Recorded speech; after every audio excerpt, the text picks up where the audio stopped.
bahan kemasan ini aman apa tidak, ada nggak ya biasanya? Oh ini ada nih Prof, yang ini bukan nih nomor 05 PP, terus ada bentuk ini. Iya. Nah itu artinya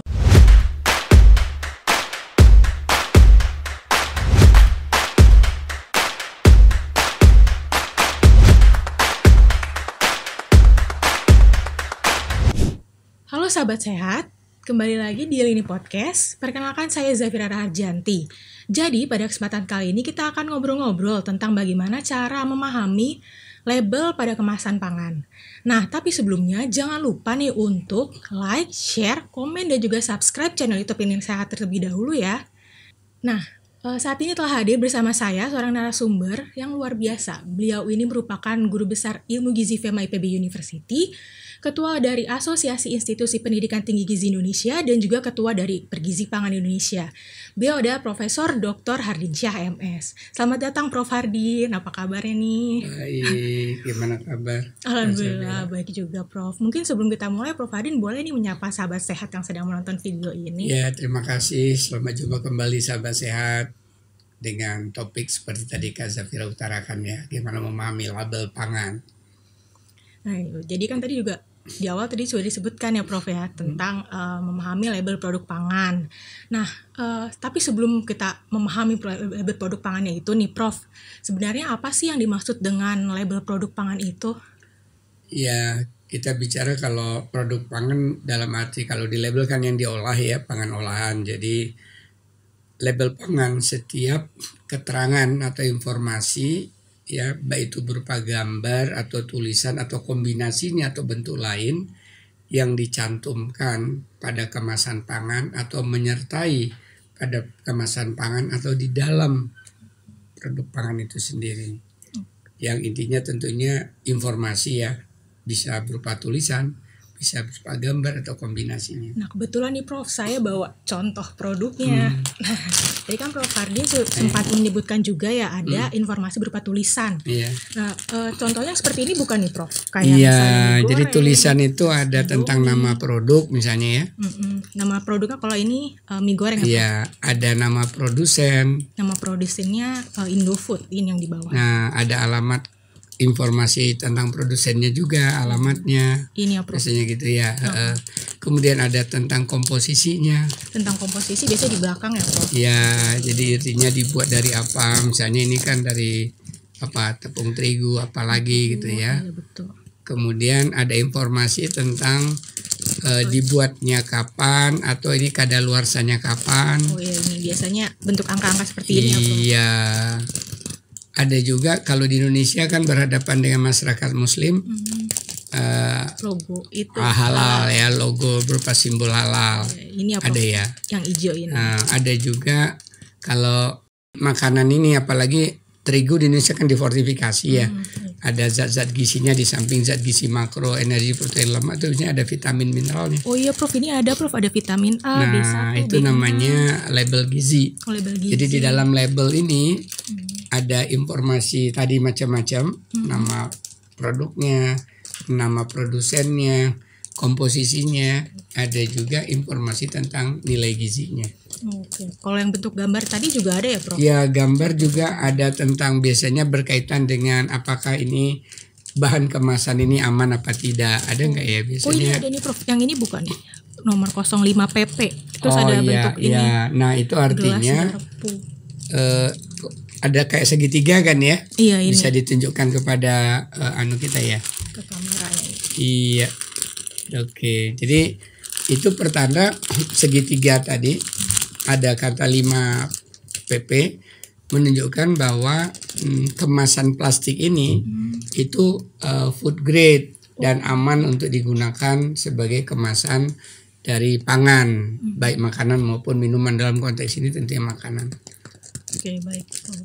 Ini juga cukup asing nih Prof, yang kata logo ini bentuk gelas dan garpu. Ini ya, apa nih, gelas Prof? dan garpu. Lagi-lagi kemasan ini secara keseluruhan food grade, artinya bisa digunakan, bukan bisa. Ini aman digunakan untuk kemasan dari makanan dan minuman. Dalam konteks ini kita bicara makanan kering. Bahkan itu ada juga ya gambar. Oh, tempat sampah ini ya, Prof. Ya, jadi itu Cukup detail edukasi ya, juga Prof. kepada konsumen ya, jangan nyampah sembarangan gitu ya. Iya. Jadi karena ini plastik harus bisa digunakan lagi, Didaur ulang ya. didaur ulang, atau barangkali juga ada digunakan untuk yang lain hiasan. Tapi kalau nggak digunakan ya masukkan ke tempat pembuangan sampah. Tadi sebenarnya juga Prof Adin sempat ini juga kan ya menyebutkan manfaat tadi kayak dari logo ini.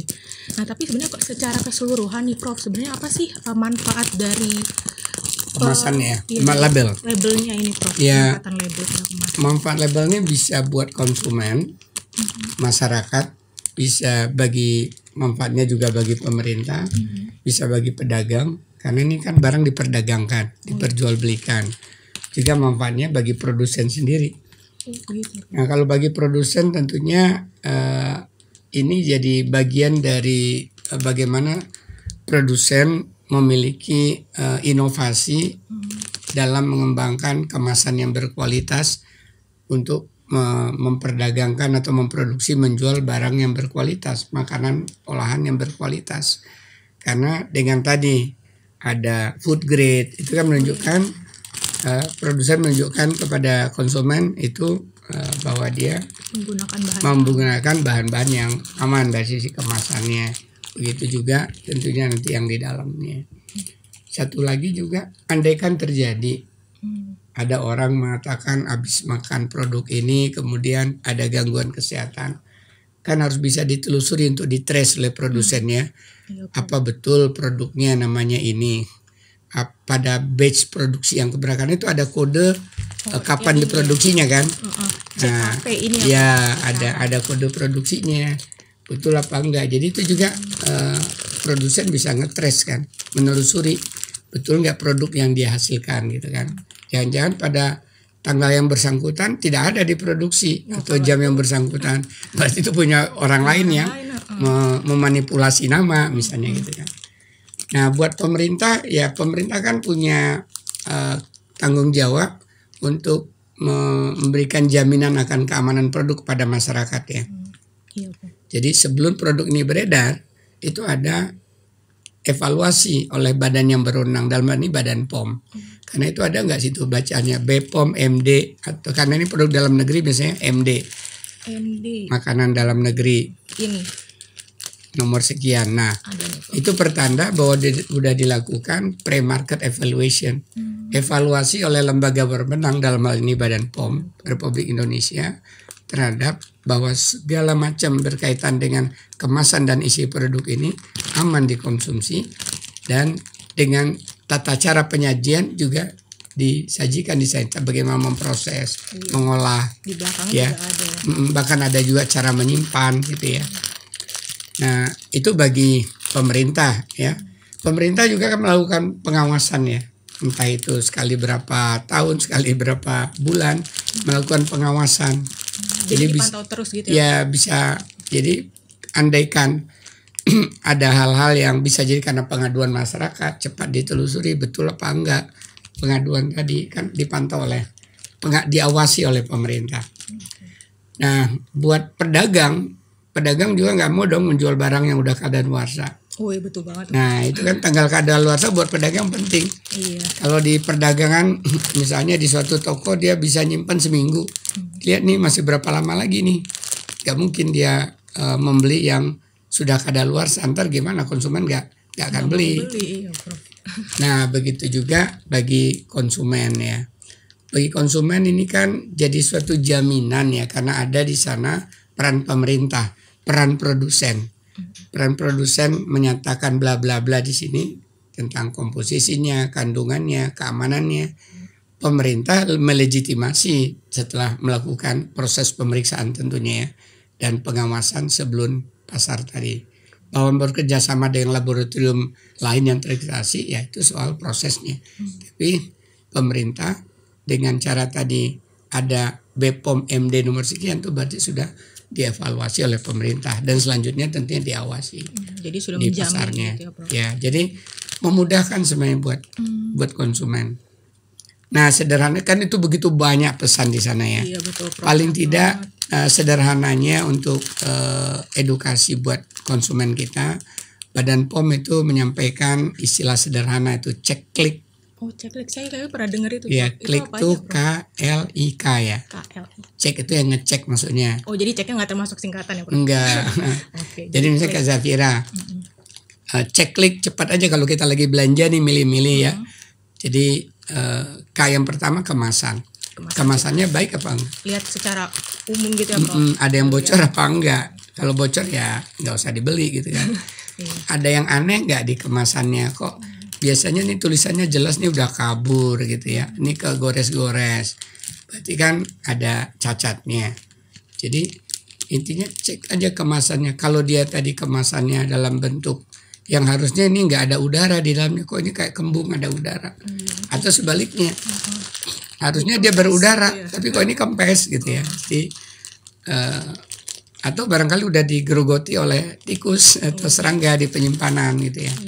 Jadi kemasannya, cek bahwa kemasannya baik. Itu yang pertama ya, ketika emak-emak belanja, adik-adik belanja, kakak-kakak belanja gitu. Kemudian L, label. Nah itu tadi. Kalau kita ingin tahu, karena label itu salah satu fungsinya kan untuk memberikan edukasi. Di samping jaminan tadi, memberikan informasi. Menjadi sarana promosi juga oleh perusahaan. Iya. Ya buat perusahaan itu penting jadi media untuk promosi kan. Iya, supaya nunjukin kalau produk mereka tuh top. Iya, di samping Sudah itu juga memberi edukasi. Ya, akan informasi tadi. Jadi dicek di labelnya. Kalau kita concern tentang gizi, harusnya concern ya, peduli dengan gizi. Maka lihatlah label gizinya. Gimana caranya nanti kita bahas episode tersendiri lah. Karena panjang itu membaca label gizi ya. Betul. Nah, kemudian yang sederhana lagi buat masyarakat, konsumen. Kan tadi KLIKI izin edar. Ada nggak izin edarnya? Tadi kalau ini yang BPOM MD nomor sekian. Kalau dia produknya impor, BPOM ML. Dari luar negeri, makanan luar negeri nomor sekian. Kalau dia produk-produk UMKM biasanya PIRT ya. Berarti itu menunjukkan Dinkes. diproduksi di mana juga ya, Prof? Dari kodenya. Iya. Kemudian yang tadi cek klik, udah cek kemasannya, cek labelnya, cek izin edarnya, terakhir cek tanggal kadaluarsanya. Enggak semua sih punya tanggal kadaluarsa ya. Kadang-kadang juga ada air minum saya lihat enggak. Jadi kan tergantung, bahkan beberapa bumbu juga karena kata karakteristiknya yang diatur oleh Badan POM. Dan pada umumnya ada tanggal kadaluarsanya. Oh, biasanya juga ada yang tanggal berapa ini sebaiknya tidak dikonsumsi gitu. Baik, ini benar-benar insightful sekali nih informasi dari Prof. Hardin. Terus juga bisa banget langsung diterapin nih tadi yang checklist itu untuk sahabat sehat semua. Nah, sebelumnya terima kasih dulu untuk Prof. Hardin telah hadir di sini dan memberikan informasi yang sangat bermanfaat ini. Dan semoga saja sahabat sehat bisa lebih terbantu gitu ketika nantinya akan belanja produk yang mereka inginkan gitu. Nah, untuk sahabat sehat, jangan lupa nih untuk like, comment, subscribe, dan juga bagikan pendapat kamu di kolom komentar ya. Nah, nantikan video Lini Podcast selanjutnya. Sampai jumpa. Terima kasih sudah menonton. Jangan lupa like, comment, share, dan subscribe ya.